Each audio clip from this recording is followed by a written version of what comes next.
Aproximaram-se os dias da morte de Davi, e deu ele ordem a Salomão, seu filho, dizendo: eu vou pelo caminho de toda a terra. Esforça-te, pois, e sê homem, e guarda a observância do Senhor teu Deus, para andares nos seus caminhos, e para guardares seus estatutos, e os seus mandamentos, e os seus juízos, e os seus testemunhos, como está escrito na lei de Moisés, para que prosperes em tudo quanto fizeres, para onde quer que te voltares, para que o Senhor confirme a palavra que falou de mim, dizendo: se teus filhos guardarem o seu caminho, para andarem perante a minha face fielmente, com todo o seu coração e com toda a sua alma, nunca te faltará sucessor ao trono de Israel. Pai querido, em o nome de Jesus, momento da tua palavra, Deus, nós a ti clamamos, que haja, Senhor, hoje corações voltados a escutar a tua voz. Nós pedimos, Deus, que cada um possa estar desejoso, ansioso de escutar o que o Senhor tem para nós. Eu coloco minha vida como teu instrumento, e eu te peço que haja milagre nessa noite, eu te peço que haja cura nessa noite, eu te peço que haja salvação, eu te clamo, Deus, que haja transformação. Eu te clamo, Pai, em nome de Jesus, que o Senhor possa falar ao profundo de nossas vidas, Pai, em o nome de Jesus. Poder estar assentados.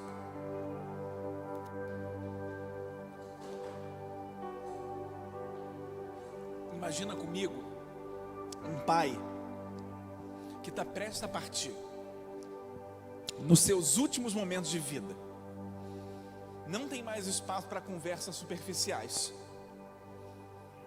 Não tem mais espaço. Não tem mais tempo para se perder. E às vezes a gente perde tanto tempo, né? Às vezes a gente perde tempo combatendo combates que não são bons. Paulo foi tão profundo quando ele falou isso para Timóteo. A profundidade foi tanta que às vezes a gente não alcança essa profundidade. Ele disse para Timóteo, quando percebeu que a morte estava se aproximando, ele disse: combati o bom combate. Às vezes a gente não combate o bom combate. Às vezes a gente se enterra em guerras, né? Às vezes a gente materializa e personaliza em pessoas, né? A gente olha para pessoas e acredita que são as pessoas os nossos próprios inimigos, quando a Bíblia vai dizer que a nossa luta é contra a carne, não é contra o sangue, mas contra principados e potestades. Davi está virando para o seu filho Salomão, e ele faz uma coisa que é muito preciosa. Ele dá conselhos para o seu filho. Ele exerce algo que a palavra recomenda que façamos. Ele exerce a sua paternidade. Ele chama o seu filho, e ele não vai perder tempo com conversas supérfluas. Ele chama o seu filho Salomão e não vai perder tempo com assuntos acessórios. Não.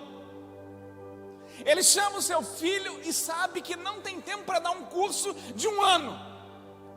Ele chama o seu filho e sabe que precisa ter uma conversa com ele mais reta possível. No verso 2, Davi fala assim: eu vou pelo caminho de toda a terra. Ele está dizendo: filho, a minha partida está próxima, e é inevitável. Nossa, eu assisti essa semana, recomendo a vocês, Fabiana, que sabe o nome, um pastor que morreu por 50 minutos. Já viram no Netflix? Depois você pergunta para Fabiana. Irmão, ele morreu 50 minutos. Morreu, bateu com um carro, uma carreta passou em cima dele, destroçou ele inteiro. Ele morreu 50 minutos e foi para o céu. De repente um outro pastor entra dentro do carro dele, entra pela mala, porque não tinha como entrar pela frente, bota a mão nele e começa a orar pelo morto, coisa que a gente não faz. E começa a louvar, e quando ele começa a louvar, o homem volta à vida e começa a louvar também uma história real. Vou passar depois para vocês. Mas o filme todo se desenrola nele indo para o céu, mas tendo a experiência de volta da eternidade. A péssima experiência de quem foi ao céu, eu digo péssima porque voltou para essa terra. Ele tinha 3 filhos pequenos e Deus deu uma segunda chance dele voltar a pastorear, e o filme se desenrola assim, é muito interessante. Mas ele foi para o céu. E a gente nunca pode esquecer que nós temos um destino. Eu e você nunca podemos esquecer que nessa luta aqui para pagar boleto, nessa luta para sair das dívidas, nessa luta para melhorar de vida, nessa luta para conseguir um salário melhor, nessa luta para conseguir um emprego melhor, nessa luta para criar nossos filhos, nessa luta para ver os netos crescerem bem, em toda essa luta, não se esqueça nunca que existe uma eternidade. Existe uma eternidade, e se tu tem, eu sei que tu tem Cristo como teu Salvador, nós temos uma eternidade com Cristo. Isso é maravilhoso. Já parou para pensar nisso? Pare para pensar. Para pensar nisso de vez em quando. Às vezes a gente fica orando para as pessoas não irem embora, sabe? Às vezes a gente fica clamando, a pessoa está lá, e a gente fica, salva, cura, Senhor, cura, cura, cura, cura. Às vezes o Senhor está reservando algo tão melhor, e a gente, no nosso egoísmo, queremos as pessoas perto de nós. Mas Deus, na sua infinita sabedoria, bondade e misericórdia, Ele tem uma eternidade preparada para você. Talvez a tua casa aqui nessa terra não seja tão confortável. Talvez se você pudesse mexer onde tu mora, na tua cama, no teu quarto, sabe? Talvez você mudaria tantas coisas.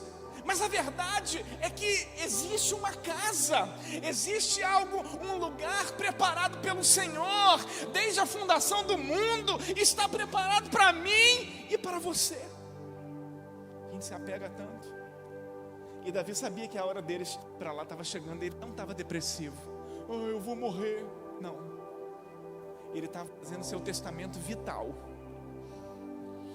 O testamento vital no direito é o que a gente chama das disposições de última vontade.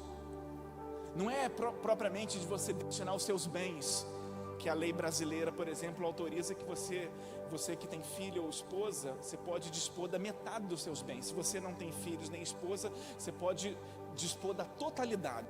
Se tem filho ou esposa, você pode dispor da metade em testamento. Davi está fazendo um testamento vital. Ele está dizendo, filho, meu filho, estou indo, não vou estar mais aqui. E ele sabe que a gente cria os filhos por momento que a gente não vai estar perto deles.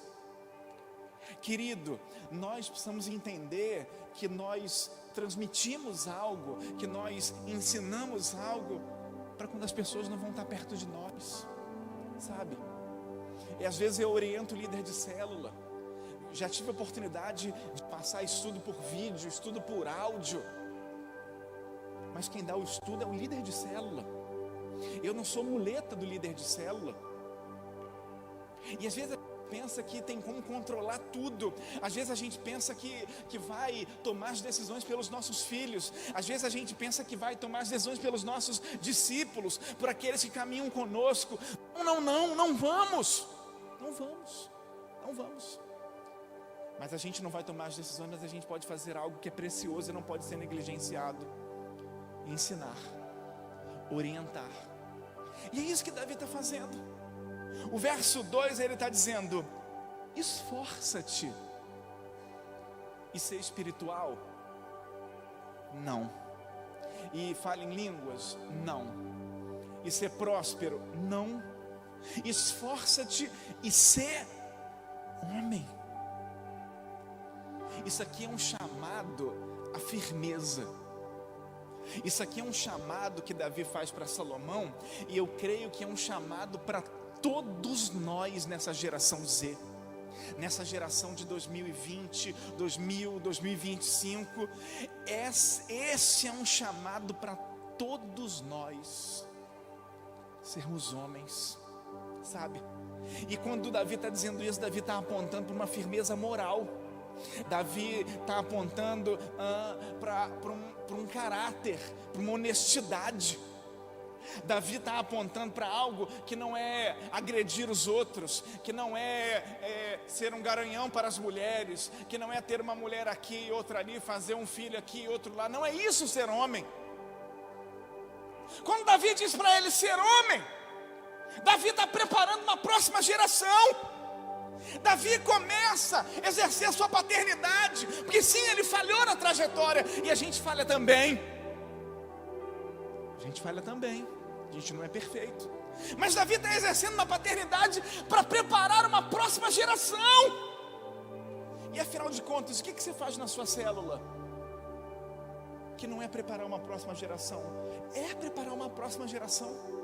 O que você faz na tua escola do crescimento, meu querido? Você que é professor, que é professora, que tem a oportunidade, você está preparando uma próxima geração. E nós não podemos desprender disso. Nós estamos preparando uma próxima geração. E é tão importante uma palavra como essa, porque nós percebemos uma geração estragada, queridos.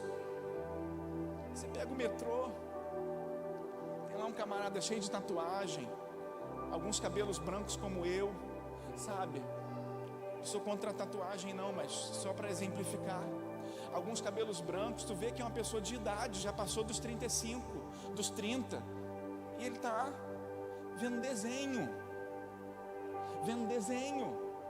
É uma geração que toma Nescau de manhã, já foi falado isso em pregação por aí. É uma geração sem firmeza. É uma geração que está sentada no banco e passa uma senhora idosa sem uma perna, com a muleta, e finge que está dormindo. É uma geração assim.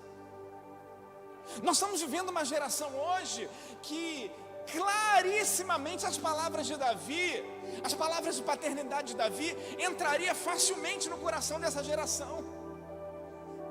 As palavras de Davi seriam extremamente necessárias para essa geração, sabe?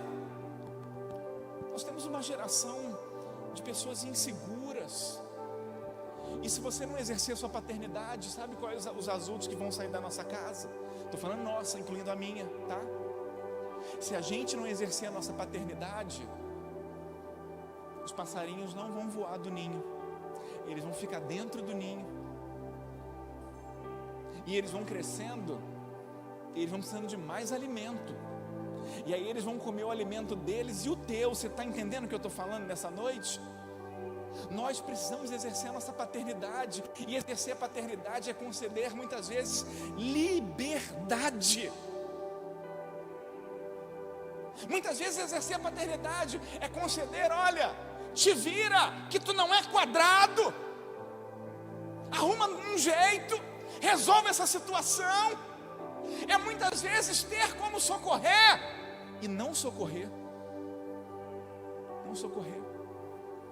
Agora, além de ser pastor, eu sou síndico de esse mês eu sou de 2 prédios, mas eu vou ser só de um.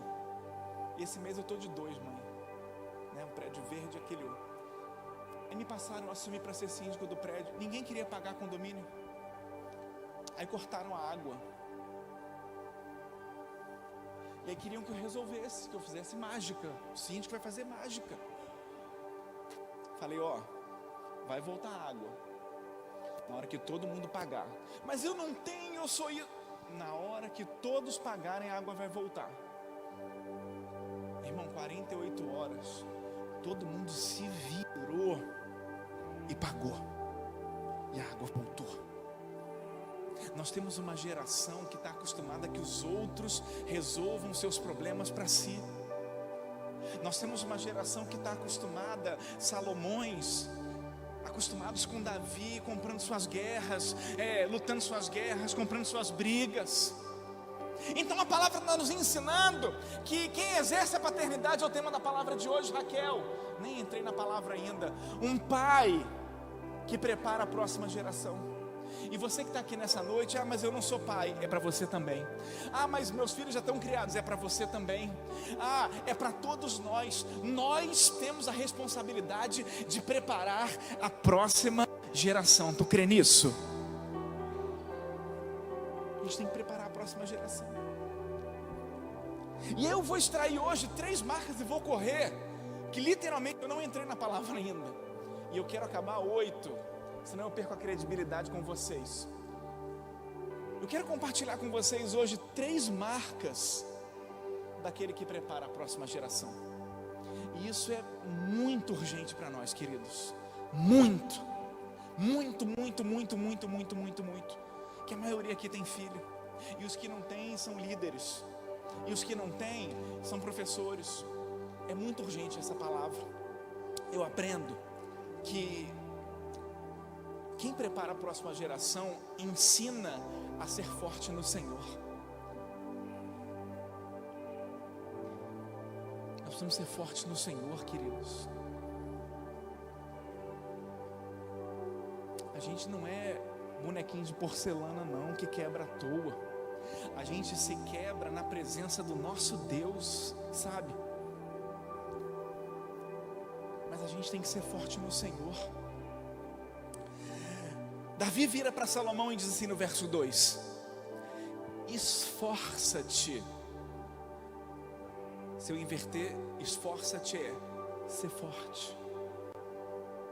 Pastor, mas onde a Bíblia manda eu ser forte? Porque eu não estou conseguindo. Vou te mostrar, Provérbios 24:10.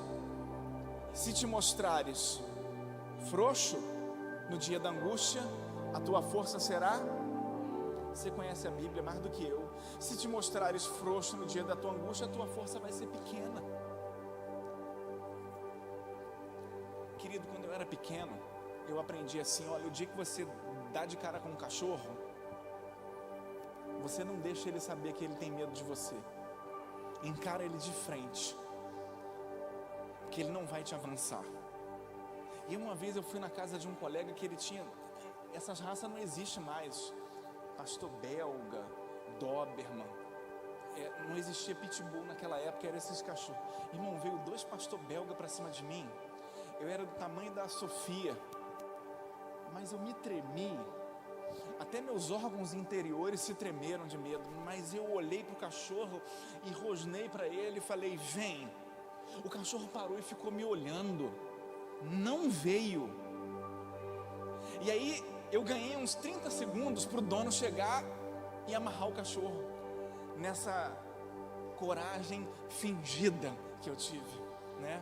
Sabe aquele chapolim colorado? Foi mais ou menos por aí. Mas a verdade é que se você se mostrar frouxo na hora da angústia, tu não tem força.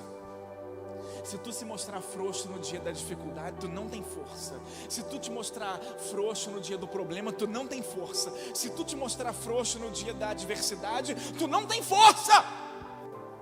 E nós estamos vivendo ao nosso redor furacões de adversidades. Muitas adversidades. De manhã, de tarde, de noite, de madrugada, 6 da tarde, 7 horas da noite. E eu não estou dizendo para tu ser forte, de falar assim: o Senhor está comigo, quero ver. Não é isso que eu estou dizendo. Nós estamos falando do nosso emocional. Nós estamos abordando o nosso emocional. Nós estamos abordando as nossas iniciativas. Querido, a palavra está mostrando: se nós nos mostrarmos frouxos, não vamos ter força. Mas se tu abrir o teu coração e dizer: eu não vou na minha força, mas eu vou na força do Senhor, o Senhor começa a te encher, o Senhor começa a te renovar, o Senhor começa a te transbordar e Ele te renova. Aleluia! Porque nos últimos dias vão ter dificuldades. Paulo, quando escreve a Timóteo, ele diz assim: nos últimos dias vem tempos difíceis. A gente vai viver com homens amantes de si mesmos, egoístas, avarentos, presunçosos, arrogantes, blasfemos, desobedientes a pais e mães, ingratos, ímpios, sem amor pela família, irreconciliáveis, caluniadores, sem domínio próprio, cruéis, inimigos de Deus, traidores, precipitados, soberbos, mais amantes dos prazeres do que amantes de Deus. Essa é a nossa geração. E Deus está dizendo para você hoje: seja forte no Senhor. Ensina a próxima geração a ser forte no Senhor. Ensina a próxima geração a depender de Deus nas suas dificuldades. Ensina a próxima geração a depender de Deus nas suas adversidades. Será que a gente está ensinando essa turma que vem aí na tua célula, esses adolescentes que vem aí na Rede Laranja, essas crianças que estão aí com a gente frequentando? Será que a gente está transmitindo uma palavra de força, de firmeza, de resistência, de perseverança? Ou a gente está ensinando eles a temerem? O que a gente está ensinando? Davi está mostrando com seu exemplo que Salomão devia reagir às crises, sabe? É o que se espera de um líder, é o que se espera de quem exerce paternidade, homem ou mulher, aquele que reage às crises, não aquele que se tranca no quarto, cobre até o pescoço, até a cabeça e diz: mulher, vai lá e mata essa barata para mim. Você vai achar engraçado, mas é verdade. Deus está chamando uma geração para exercer paternidade. Deus está chamando uma geração para exercer influência. Deus está chamando uma geração para ensinar os que estão vindo a serem fortes, não na sua própria força, não no seu próprio braço, mas serem fortes no Senhor. Eu saí daqui sexta-feira, o bicho não estava bom, queridos, não estava mesmo. Foi uma amostra grátis, sexta-feira. Saí de carro, eu com a minha família. Minha filha não queria obedecer, eu já expliquei ela o que estava acontecendo. Falei: deita no chão do carro, no banco do carro e vamos. E assim a gente desceu na hora da confusão que todo mundo, né, fica preocupado. E como é que a gente faz? Põe o Senhor na frente. E se a gente for olhar o medo, nunca mais piso aqui.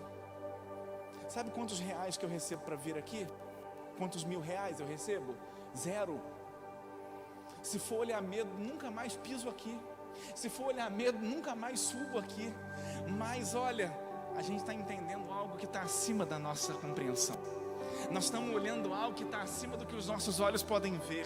Nós estamos contemplando algo que está acima das nossas forças. E estamos entendendo que o Senhor tem um propósito. E estamos contemplando que o Senhor tem um direcionamento. E estamos vendo que o Senhor tem algo maior.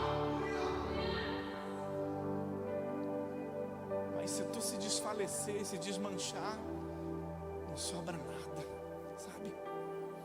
Não sobra nada. Davi está ensinando para Salomão: seja forte, tu vai governar uma nação, tu vai enfrentar adversidades. Versículos depois, Davi fala, olha, Davi vai falar de Adonias, Davi vai falar de uma série de homens que estão versículos posteriores, e vai prepará-lo em relação a Joabe, vai prepará-lo em relação a homens que estão ao redor. Salomão assume o reino e tem um monte de traidor em volta dele, ele precisa ser forte. Davi não teve condições de se livrar desses traidores por questões políticas. Davi não teve condições de tirar essas pessoas do seu caminho por questões políticas da sua época, mas ele prepara o seu filho e diz: seja forte. Você vai enfrentar dificuldades no seu trabalho, querido. Você vai enfrentar dificuldades na tua família. Você vai enfrentar dificuldade no teu bairro, na tua vizinhança, querido. Se não essas, outras. Se não outras, outras mais. E Deus está dizendo para a gente hoje: seja e ensine os outros a ser forte. Pastor, mas eu sou medroso. Mas eu não estou falando de força física. Nós estamos falando de uma força que vem de Deus. Nós estamos falando de algo sobrenatural. Nós estamos mencionando algo que o céu hoje está oferecendo para mim. Nós estamos falando de algo hoje que o céu está oferecendo para você, e tu pode receber nessa noite. Aleluia. A força que sustenta o lar não são músculos, mas é a fé. É a fé de um pai, é a fé de uma mãe. É isso que sustenta um lar. Eu aprendo, queridos, que exercer a paternidade é mostrar o caminho da obediência a Deus. Davi vira para Salomão no versículo 3 e diz assim: obedeça tudo que o Senhor seu Deus exige. A verdadeira sabedoria e prosperidade vem da obediência à palavra do nosso Deus. Às vezes a gente quer terceirizar o aprendizado dos nossos filhos e netos. Às vezes a gente quer que eles aprendam na igreja, né? Mas em casa a gente deve ensinar. Às vezes a gente quer que as crianças aprendam a orar lá na salinha do Kids, né? Vão aprender, ótimo. Mas é na nossa casa que eles vão aprender mesmo. É lá na tua casa, no teu tempo a sós, no teu momento que eles vão aprender mesmo. Às vezes a gente faz tantas coisas, tá na célula, tá no altar, sabe? Propaga tantas coisas, sabe? Sai tantas coisas na nossa vida, mas chega uma hora que você tem que tomar decisões. E aí, quando toma decisões baseadas nos princípios da palavra de Deus, tem gente te vendo, tem gente te contemplando. Mas se a gente fala uma coisa na nossa vez, a gente é precipitado. Se a gente ensina uma coisa, meu filho, você tem que esperar no Senhor. Não espera nada, mas meu filho tem que esperar. Meu filho tem que consultar a Deus primeiro. Eu não consulto nada. Meu filho, tu tem que confiar em Deus. E ele está vendo eu me tremendo todo. Mostrar o caminho da obediência não é dizer vai por aquele caminho, é mostrar andando no caminho da obediência. Mostrar o caminho da obediência não é dizer vá por ali, não, é ir junto, é exercer essa paternidade, é ser esse exemplo. O livro de Provérbios, no capítulo 22, no verso 6, diz uma verdade muito linda para nós: ensina a criança no caminho que deve andar, e ainda quando for velho, não se desviará dele. Aqui é Provérbios, tá? Não é uma profecia, tá bom? Provérbios a gente lê como provérbios, é proverbial. Isso aqui não é uma profecia, que todo mundo que ensinar, nenhum filho vai se desviar. Não é uma profecia, é um provérbio. Provérbio, é uma poesia, mas é direção para a nossa vida. É melhor a gente ensinar do que a gente não fazer nada. É melhor a gente ensinar do que a gente ficar de pés e mãos atados. Quem exerce a paternidade mostra o caminho da obediência. Seja sacerdote, querido. Seja coerente. Não diga assim, vai ler a Bíblia. Nunca te viu lendo a Bíblia. Dorme com um barulho desse. Sai do celular. E a gente fica o dia inteiro pendurado no celular. Só a gente que pode. Tenha responsabilidade. E a gente não lava a louça, não arruma a casa. Só ele que tem que ter responsabilidade. A gente pega o dinheiro todo e gasta no passeio, e depois não tem dinheiro para comprar o gás. Só a criança que tem que ter responsabilidade, a gente não. O problema é que a gente exige obediência. O problema é que a gente exige que trilhe o caminho da obediência, e a gente não mostra com o nosso exemplo, sabe? E se tem uma coisa que filho observa, e discípulo observa, é líder, é pai, é mãe. A gente ensina andando no caminho. Você líder de célula, você ensina andando no caminho. E cuidado com o testemunho, que às vezes a gente vem com uns testemunhos mirabolantes, e a pessoa já está dizendo, não faz isso que eu sei, não tem essa fé que eu sei, sabe, não triunfa desse jeito que eu conheço. E às vezes a gente gosta de contar umas coisas assim, sabe, do arco da velha, e quem nos conhece está vendo que não é realidade. Um pai que prepara, um líder que prepara a próxima geração, ele mostra o caminho da obediência a Deus. Porque Deus não fica devendo nada para ninguém. Deus não fica devendo nada para ninguém. Mês passado aqui na Santa Ceia eu contei um testemunho para vocês. Eu falei até valores que depois eu me arrependi de um socorro que eu precisei prestar à igreja no mês passado. Deixa eu dizer uma coisa para vocês. Eu fiz de coração, eu não fiz um empréstimo, eu fiz uma doação. Eu não vou pegar de volta. E eu tinha uma causa, um contrato que eu fechei em março. era uma coisa bem complexa, mas para resolver em 60 dias. E era assim, sabe, o melhor contrato que eu fiz nos 20 anos que eu tenho de carreira, de formado. Era o meu melhor contrato. Era uma boa soma de dinheiro para mim, uma ótima soma. Resolvia bastante problema. E aí aquilo que eu resolvi em 60 dias, enrolou, faz parte. E aí o que eu ia resolver em 60, eu já estava com esperança de talvez resolver em um ano. Um ano, com risco de virar 2 ou 3, às vezes 5. É assim meu trabalho. E aí aconteceu o que aconteceu mês passado. Semeei na obra de Deus, como vocês fazem também, que eu sei. E aí de repente, um desses problemas que não resolvia, eu tive uma ideia. Liguei para uma pessoa e falei: a gente não pode resolver assim? E pedindo ao Senhor para que Ele me mostrasse uma ideia, pedindo ao Senhor para que Ele me desse uma revelação, e pedindo ao Senhor, falando: Senhor, não é possível que vai demorar tanto tempo, me mostra um caminho, me mostra uma direção. Irmãos, e aquilo que ia ser em 1 ano, 2, 3, 4 ou 5, do dia que eu tive a minha ideia, que Deus me deu a ideia, até o dia que eu resolvi o problema, não se passaram nem 10 dias, o problema foi resolvido. Aquele trabalho foi 100% entregue, e eu fui remunerado pelo meu trabalho, por uma semente que eu lancei.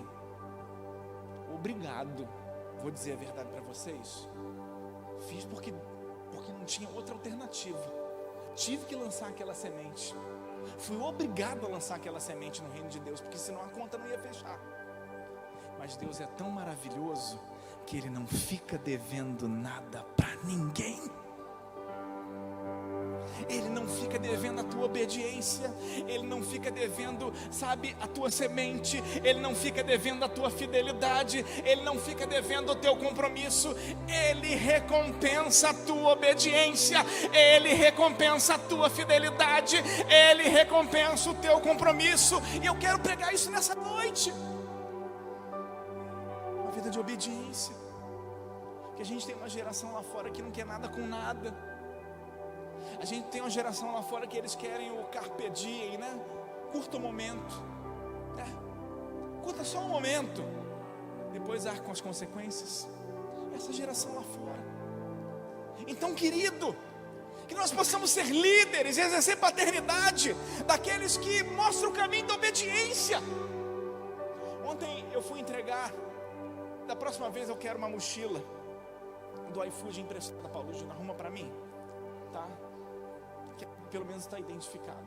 Saí para fazer umas entregas com o Dudu, conversamos assim rápido, e naqueles minutinhos eu tentei passar algum conselho de quem já viveu mais um pouquinho, não só de idade, mas na presença de Deus. E são oportunidades que Deus vai nos dando para você, dando para mim, sabe? Entregando um empadão, sabe? Indo, caminhando até a célula, voltando. Aproveite essas oportunidades para semear na vida de alguém as tuas experiências. Aproveite essas oportunidades para mostrar o caminho, para mostrar a direção, para mostrar: olha, se tu vier por aqui, Deus te abençoa. Se tu for fiel vindo por essa direção, Deus é fiel na tua vida também. Se você plantar no reino de Deus, Deus multiplica. Aproveite as oportunidades. Eu caminho para o final. Eu tenho um ato profético hoje para nós, lá no final. Aquele que exerce a paternidade, ele deixa um legado que ultrapassa a sua vida. Como é que é isso, pastor? Deixa um legado que ultrapassa a sua vida? Deixa. Tem gente que já foi embora, já está na eternidade com Cristo, mas a gente ainda lembra deles aqui. Tem irmão Luzado que passou por essa igreja, tem irmão Nivaldo que passou por essa igreja. Hoje eu estava lembrando do irmão Paulo da Obete que passou por essa igreja. Essa igreja não tinha bateria, irmãos. Culto de domingo, ó, bombando, tinha bateria. O irmão Obete chamou o pastor Genésio e falou assim: por que essa igreja não tem bateria? Ele não tem dinheiro, custa 600. Ela: não, meu marido vai arrumar o dinheiro. Quando a igreja puder, a igreja paga. R$600. É dinheiro hoje? Naquela época era uma fortuna, comprava um carro. Só para você ter uma noção. Tá aqui, tchum, pá, compra bateria. E aí aquele culto que estava, já ficou um culto mais animado, a igreja expandindo. São pessoas que deixaram um legado. Quem exerce a paternidade deixa um legado que ultrapassa a sua vida, sabe? Sua vida, você pode até não estar mais aqui, você pode estar em outro bairro, como já tem irmãos em outros lugares, sabe? Como Vitor, como Silma, como Ronaldo, daqui a pouco Patrícia Martins, vão estar em outros lugares. Mas, deixa eu dizer para vocês, aonde tu estiver, tu pode deixar um legado e deixar por onde tu passou. Eu converso com o Vitor. Hoje, por exemplo, ele me chamou no WhatsApp para me dar parabéns, disse que umas coisinhas. Eu sinto que o Vitor me ama hoje mais do que ele me amava quando era daqui, minha ovelha. Minha não, né? Eu corrigi minha mãe hoje, ela falou não é minha, quando congregava com a gente. Eu sinto que ele me ama hoje mais do que ele me amava quando congregava com a gente. Sabe por quê? Eu tenho certeza que ele deixou legado e que nós deixamos legado também na vida dele. Hoje Silma me chama nas redes sociais e compartilhou. Muito lindo, mano. Eu ajoelhado e a igreja toda botando a mão em cima de mim, orando por mim. Deve ter sido um aniversário de posse, alguma coisa que aconteceu tipo domingo passado. Ela está lá, está sendo pastoreada, está sendo bem pastoreada, está feliz, está realizada. Eles vão no monte direto, buscam a Deus, estão uma bênção. Mas eu sei que deixamos um legado, sabe? Deus está chamando você para deixar esse legado, para a tua célula ser inesquecível, sabe? A célula Manaim não existe mais, mas a célula Manaim marcou minha vida. A célula Efraim não existe mais, mas ela marcou minha vida. A célula Betel não existe mais, mas ela marcou minha vida. Qual a outra? A célula Zion não existe mais, mas ela marcou minha vida. Já falei todas, né? Acho que foi. Um legado. Qual o legado que a gente está deixando, queridos? Qual o legado? Sabe? Eu vejo quando Dorcas morre. Dorcas morre e ela não sabia pregar. Ela não era rica, mas ela era muito amorosa, tipo a Cristina assim, sabe? Ela era muito amorosa e tudo que ela podia fazer para ajudar a Cristina, ela fazia, como você faz. A única coisa que ela sabia era costurar roupa. E o dia que essa mulher morreu, Cristina, a igreja disse: não podemos viver sem ela. Cadê Pedro? Vamos chamar Pedro para orar por ela, para ela ressuscitar. Deixar um legado. Deixar um legado. É quando chegam os nossos dias e alguém diz: não podemos viver sem ela, não podemos viver sem ele. Queridos, então que a gente possa, em nome de Jesus, entender que esse legado não é dinheiro, mas é um testemunho de vida, é um compromisso com Deus, é mais do que bens materiais, é mais do que herança, é fé, é caráter, é uma relação viva com Deus, é ensinar valores que vão além do presente, sabe? O maior patrimônio que você vai deixar não é o que cabe dentro do cofre, porque uma herança pode desaparecer, mas uma fé ensinada permanece para sempre. Porque líderes e aqueles que exercem paternidade, eles colocam coisas no coração dos outros que permanecem para sempre. E é sobre isso que quem está vindo vai construir suas vidas. É sobre esse ensinamento que quem está vindo vai construir suas vidas. Davi está mostrando para a gente que a gente não pode se calar diante da responsabilidade. Às vezes eu vejo assim, filhos afastados do Senhor, e aí a gente não tem o que dizer, a gente fala: tá bem, fulaninho tá bem, tá trabalhando, tá com o dinheiro dele. nós nunca vamos estar 100% bem se a gente não tiver com o Senhor Jesus. Nunca estaremos 100% bem se não estivermos com o Senhor Jesus, sabe? Eu me lembro da minha avó, quando ainda estava assim, bem ainda da mente assim, entendendo as coisas. E aí vinha um dos netos, cheio de graça, e ela falava assim: e aí? Já está pregando? Deus te usa, meu filho. A preocupação dela não era o salário que a gente estava ganhando. A preocupação dela não era se a gente estava empregado ou desempregado. A preocupação dela era: o que você está fazendo para Jesus? Eu te pergunto hoje, querido, como não tem idade para ser pai da maioria, talvez, mas eu te pergunto hoje, o que a gente está fazendo para Jesus? O que nós estamos fazendo para Jesus? Eu quero te convidar a estarmos de pé nessa hora. Pode chamar as crianças lá, por favor?